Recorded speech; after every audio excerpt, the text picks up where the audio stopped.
What's up, everybody? Welcome back to the Man Cave Podcast. We have a special episode for you guys this week with the upcoming presidential debate. So if you're listening to this on Spotify, Apple Music, wherever, we encourage you to head over to YouTube so you can watch the full thing. I think you'll get more about the experience. Hope you guys enjoy.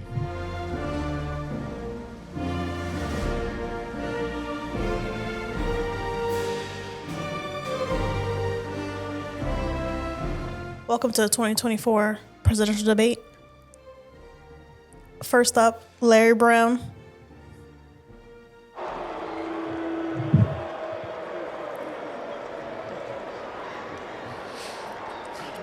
His opponent today, George Mendez. That's enough. Thank you. Real good to be here. He clapped for himself. Appreciate the applause, but settle down. I'm only human. Look good, Larry. As usual. Good evening, fellow citizens. Tonight, we are gathered for a serious and completely legitimate presidential debate between two of the finest candidates this country's never seen. That's right, folks. Two men who have no experience in politics, but a whole lot of opinions. And alcohol. Yeah, a lot of alcohol. Yeah, a lot of alcohol. We bring you Larry, the visionary, and George, the innovator. Larry, we'll start with you. What would you do differently as president? Thank you. I appreciate that fantastic question, unbiased moderator. As your future presidential candidate, I promise to solve the issues that no one will. Number one, and my wife will enjoy this back at home, more snack breaks at work. Productivity is up 200% when people are full and happy. Hold on, Larry. You just can't throw out snack promises without getting into the details. What kind of snacks are we talking here? Popcorn, pretzels, nachos? Well, George, I will introduce the universal snack plan. Unlimited choices. Chips, candy, cookies, no snack left behind. And before your snack, we have marijuana. I like it. But my administration will take it further. All right, we're talking snack equality. No more having to fight for the last bag of chips in the office.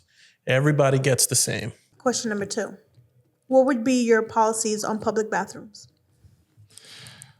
A major problem in this country happens to be public bathrooms. People would rather wait till they get home. And I think that every American should invest in my new business, the portable porta potty. This way, you don't have to fight with, underprivileged, not working individuals to use dirty bathrooms in public spaces. You can, for the price of $999,999, own your very own portable porta potty. So you go to the mall, you got to take a dump, set up shop right outside the mall, and guess what? Security feature, fingerprint unlocks the porta potty. And if they don't have your hand, they ain't getting in. Seems like my opponent here, Larry, is just trying to make a quick buck off of the American people. Look, public bathrooms are just that, public. All right. My only issue is it's too quiet in there. I shouldn't have to hear the guy next to me pushing while I'm just trying to take a leak. I think we need to start cranking up the volume, blast the music as loud as you possibly can in these bathrooms. Make it more comfortable for everyone. I shouldn't have to hear myself think while I'm in there. Go in, do your business, get out. That's really the only thing I'll change. I think public bathrooms are an American necessity. I'm not going to charge anybody for a porta potty, as Larry Brown over here wants the American people to do. So, George, let me ask you, would you make your bathrooms genderless? No. Absolutely not. But we still keep it, segregated. I have a segregation act that I'm going to throw in a little later when we get to it. But I like keeping everybody apart. As you can tell, he does not care about the American people. And that's all I have to say about that. Question number 3. Overworked and underpaid. With the problem of inflation in this country, Americans are feeling overwhelmed. What changes will you make to fix that issue? You see, the problem isn't that Americans are overworked. The problem is we don't have enough time for work. Teenagers are addicted to video games, X videos, and chicken tenders. I say we get rid of all distractions. There are 168 hours in a week. You mean to tell me they're tired from just working 40? Americans are the greatest, healthiest, and hardest working people in the entire world. And I say, if your husband can grind for 2K badges, he can buy his own damn healthcare. My colleague is clearly delusional. As a father and as a husband, which neither of those Larry can relate to, Americans need more time for leisure and family. When my wife got pregnant, I got pregnant. That's right. Men can get pregnant. These are not my notes. Yeah, I think it's happening again, folks. The Russians got into my notes, and they're making me say absurd things. I do agree with the first part, though. I don't think Larry understands family, you know? Probably growing up without a dad, he doesn't understand the importance of one. Me being a father, I know what it means to be present. And I can be that influence on Larry as well if he needs. But the American people, family is what matters. All right, so here's what we're going to do for this next part.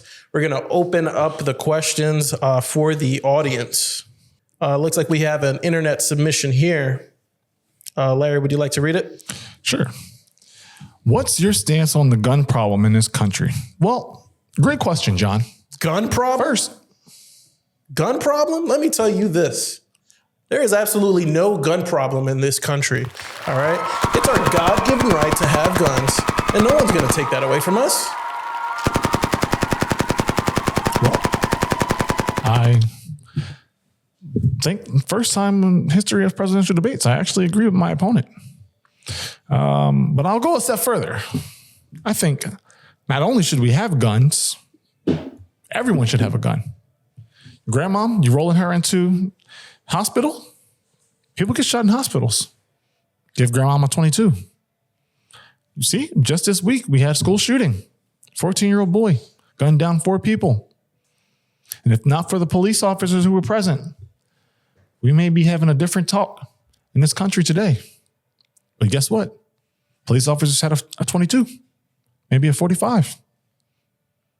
Put that at 66, 34, I-95, 98, 102, 175, 98.9 to beat. Q102. My point is, I think we should move forward from this gun before you get ahead of yourself here. Larry clearly doesn't know what he's talking about.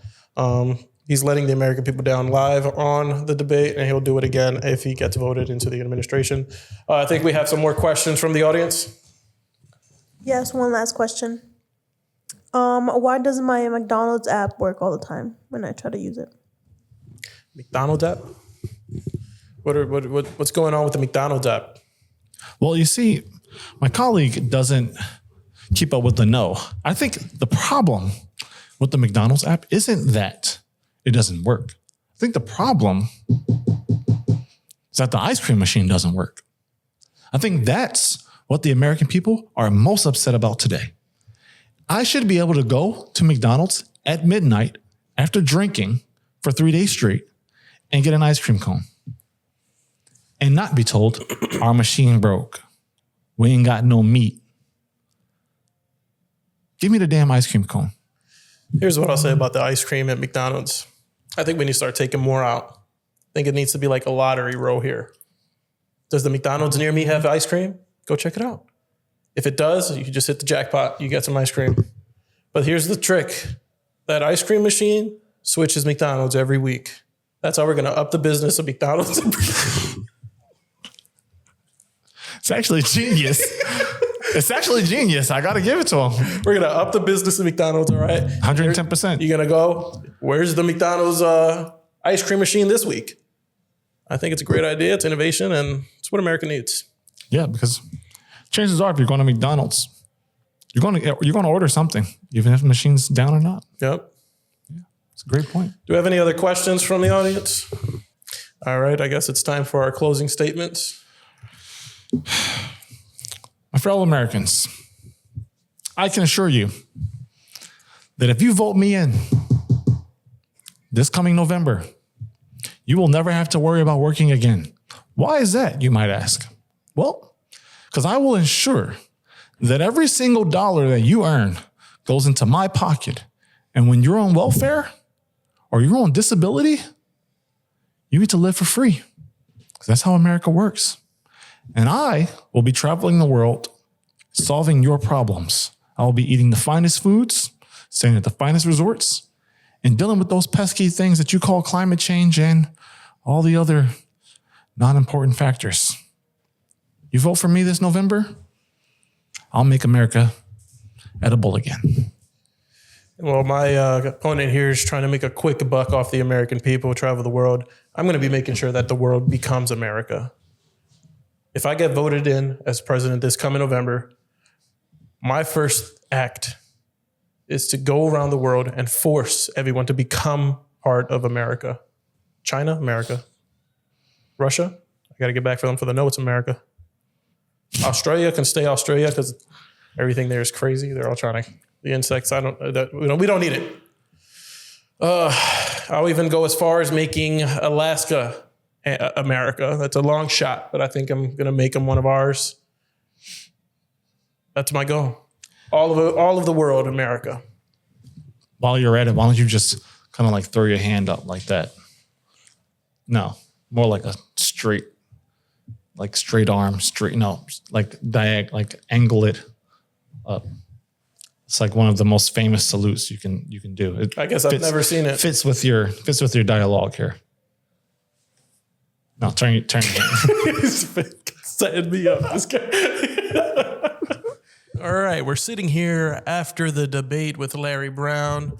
Larry, how do you feel it went? Were you intimidated? Were you nervous coming in? Shit, I'm glad it's over, to be honest with you. I got to get back to the block. Shit working right now. My phone blowing up. I don't know how much I can do this, white voice thing that I got going on right now. Let's talk about that a little bit. I believe your people call it code switching. How do you think that played a role in the debate today?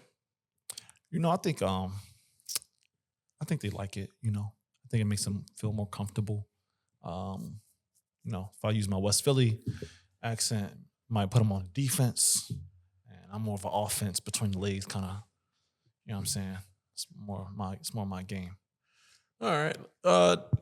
Do you see yourself struggling in future debates with George? Did you feel like today was a struggle? How do you think you handled it?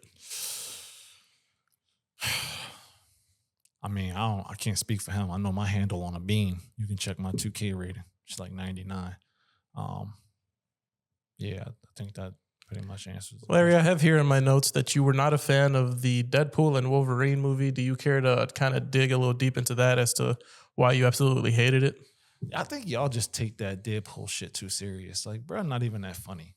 Every joke is about being molested or, turning into some sort of like threesome. Like I just, for me, like I'm hetero. That's my thing. I don't knock nobody else, but like some of them jokes went over my head. I couldn't really enjoy it. Not over my head like that. You know what I'm saying? Okay. Well, we're gonna wrap it up here. Before we tap it up, keep it moving. I don't like the way you said that. I'm just trying to code switch with you. Just trying to. All right. That's how that works. I feel that. Get your bread, homie. Stop smiling. This is a serious post-debate happy recap. to be here. I didn't think I'd get this far. That wasn't the question. How did you feel about the debate? I think it went well. I think I got the better of the conversation. Larry felt a little off today. But I do got to say, I was when he came in, I saw how big he was. But going up against him, and noticing how hard he was as well in the debate. I saw that all my training really got put to the test, but I was able to spread myself for the debate here going up against Larry. All right. Without sounding like a complete maniac, Give us what you think was the highlight of the debate. Highlight of the debate, I think, was really the audience questions. Just being able to kind of get an idea of where the American people are at. You know, it makes sense that their biggest concern is how the McDonald's app is running. And I'm here to answer that question. You know, I'm here to help the American people and the McDonald's people. Your final question. If you had to concede to another individual running for president, who would you want it to be and why? Concede. Can you use it in a sentence? What are we doing here? George conceded his presidential run against his opponent. Doesn't conceded mean like I'm fooling myself? Like she's conceded. If we use an ITED, yes. You But did what? Without, TED? without the ITED. So to quit, concede, like Correct, to forfeit. to forfeit. I don't think I see myself conceding to anyone. Like I said earlier, I did have a whole segment about segregation I was going to get into, but I'll keep that in my back pocket until next time. It's really going to hit home with a lot of people. Yeah, I think like 50% of this country is white, so probably. I don't think your math there is correct. Who the fuck do you think you are? All right. I hope you guys enjoyed the episode of Larry embarrassing himself on camera once again. We do this week to week just to see what kind of shenanigans Larry gets himself into. I got him to wear a suit just because I said, hey, I had an idea for a video. And that goes to show how much control I have on this because I came comfortable. Thank you guys for coming to the episode. Larry showed up in a suit because I told him to do it. Don't forget who runs this. Yes. Thank you, George. Very ego tripped of you.